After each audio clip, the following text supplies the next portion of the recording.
Сәлем достар, бүгін біз сендерге шын өмірде болып өткен 4 жасында жоғалып, 25 жыл өз ата-анасын көрмеген бала туралы түсірілген, яғни Лев деп аталатын фильмді қысқаша қазақша баяндайтын боламыз. Достар, видео басталмас алдын лайк басып арнаға тіркеліп кетіңіздер, ал біз бастадық. Бұл кішкентай баланың есімі Сару, ол 5 жаста, ал бұл баланың есімі Гуду. Ол Саруның ағасы екі таудың үстінде табиғаттан ләззат алып жатады. Содан кейін ол екеуі кетіп бара жатқан пойыздың үстіне шығып көмір ұрлайды. Ал олардың арттарынан полиция қызметкері ұстай алмай қуып келеді. Пойыз қыстағына жақындай келгенде олар түсіп қалады және қыстағына қарай ұрлаған көмірлерін алып кетеді. Олар үйіне келеді, үйде анасы және кішкентай қарындасы бар, ал әкесі оларды тастап кеткен. Олар өте кедей тұрады, сол себепті анасы түнгі жұмысқа балаларын жалғыз қалдырып шығып кетеді. Ертесіне ағасы Гуду жұмыс іздеп басқа қалаға бір апта кететінін айтады. Оны естіген Сара ағасымен бірге барғысы келеді, бірақ басында Гуду қарсылық танытады. Сара, мен де саған көмектесем деп еш қоймаған соң Гуду Сараны өзімен бірге алып кетеді. Олар пойызбен басқа қалаға барады.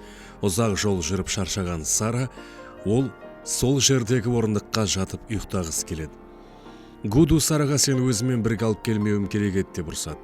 Бірақ та шаршаған інісіне жаны ашиды және Сараға жарайды, сен кішкене ұйықтап ал, мен жұмыс істеп келейін. 2 сағатта келемін деп Гуду Сараны жалғыз тастап кетеді.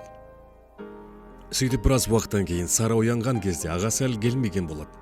Ол ағасын іздеп ары бері жүреді, ағасын таппаған соң Сара сол жерде тұрған пойыздың ішіне кіріп отырады және ағасын күтуді жалғастырады. Сара пойыздың ішінде байқаусызда ұйықтап қалады. Оянған кезде пойыз кетіп бара жатқан болады. Сара жылап ағасын айқайлап шақырады, бірақ пойыздың ішінде ешкім жоқ еді. Пойыз өте ұзақ жол жүреді. 1680 километр жол жүріп, Калькутта деген қалашыққа келіп тоқтайды. Сара станцияға шығып ағасын шақырудан тоқтамайды. Ол сол жердегі тұрғындардан ағасын сұрамақшы болады, бірақ олар үнді тілін түсінбейді екені. Өйткені Калькутта халқы бенгал тілінде сөйлейді. Солайша ағасынан үміт үзген Сара сол станцияда үйі жоқ балалардың қатарына келіп қосылады және сол жерде ұйықтайды. Түнде балалар тамақ таласып төбелесіп жатады, ешкімге жаны ашымайды. Оны көрген Сара қорқып басқа жаққа қашып кетеді. Солайша Сара 2 ай бойы Калькуттаде үйі жоқтардың арасында өмір сүреді. Күндердің бірінде Сараның тамақ ішіп отырған бір жігіт байқап қалады. Ол Сараның қасына келіп тамақ береді және Сараны полиция бөлімшесіне алып барады. Бірақ та Сара оларға ештеңе айта алмайды, өйткені ол туған жерінің атын білмейтін еді. Сөйтіп Сара балалар үйінде тұра бастайды. Бірақ та ол жерде барлық оңай емес еді. Балалар үйінде әртүрлі ауру балалар бар еді. Және қараушыларды айтқанын істемеген балаларды аямастан ұрушы еді. Солайша бір жыл өтеді. Күндердің бірінде Австралиядан жас отбасы келіп Сараны өздерінің баласы етіп асырап алғысы келеді. Олар Сараны асырап алуға келіседі және өздерімен бірге Австралияға алып кетеді. Сара ол отбасыға ақырындап үйрене бастайды. Олар өте жақсы отбасы еді. Сараны өз ұлындай көреді. Тамақ береді, киіндіреді және ең үздік мектепке береді. Содан кейін бізге 2008 жылды көрсетеді. Сара бойы жетіп үлкейген, ағылшын тілінде еркін сөйлейтін болған. Ол өз отбасымен кафеде тамақ ішіп отырады. Сара бизнес курсына қатысып жүреді. Сондай күндердің бірінде ол Люси деген қызды көріп қалады және оған ғашық болады. Люсиге де Сара ұнаған болса керек, ол да Сарадан көзін алмай тұрады. Ертесіне курстан кейін Сара мен Люси екеуі достармен бірге вечеринкаға барады. Сол жерде екеуі жақыннан танысады және бір-біріне ұнай бастайды. Сара достарына ол Калькуттадан емес екенін айтады және оның отбасы оны асырап алғанын айтады. Сара өзінің ағасын және әке-шешесін әлі күнге дейін естен шығармағанын айтады. Достарының бірі Сараға неге отбасыңды іздеп көрмеске? Пойызда неше уақыт жүргеніңді есіңе түсір. Қазір интернет дамып кеткен. Google картадан темір жол станцияларын табуға болады ғой деп өз пікірін айтады. Достарының сөздеріне Сара ойланып қалады. Солайша арадан 2 жыл өтеді. 2010 жыл Сара Люсимен бірге екеуі бірін-бірі сүйеді. Сара өзінің қайдан келгенін Google карта арқылы іздеп жүреді, бірақ та еш пайдасы болмайды. Сара өз отбасын және өзінің қайдан келгенін іздеуге қатты беріліп кетеді. Ол сүйікті қызы Люсиді ұмытып, көңілін бөлмей қояды. Шыдамы толған Люси Сарамен ұрсады және екеуі келісе алмай айырылысып кетеді. Солайша арадан тағы да 2 жыл өтеді. 2012 жыл Сара өз отбасын және туған жерін іздеуді жалғастырады.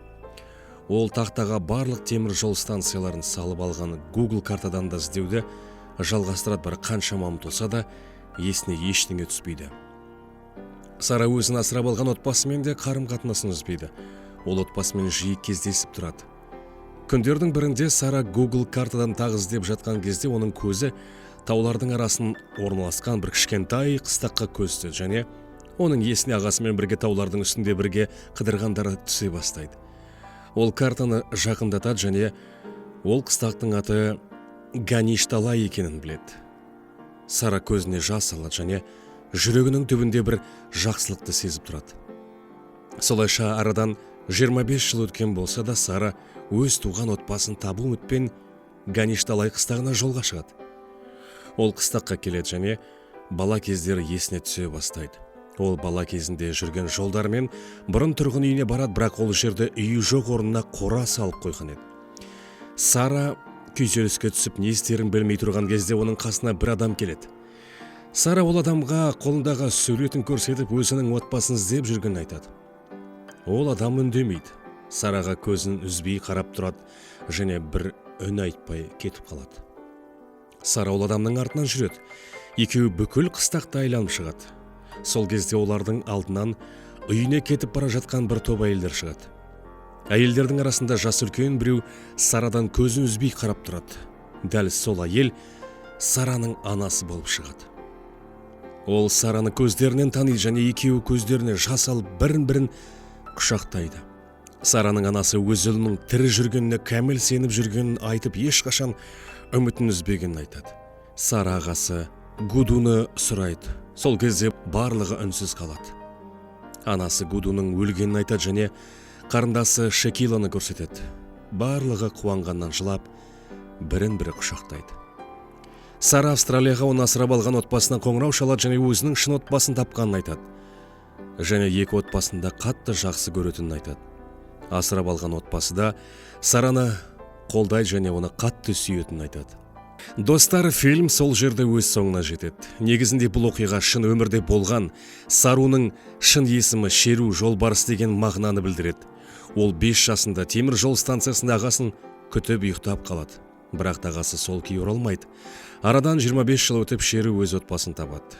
Бұл видеода Шеру өз туған отбасымен асырап алған отбасын жолықтыруда.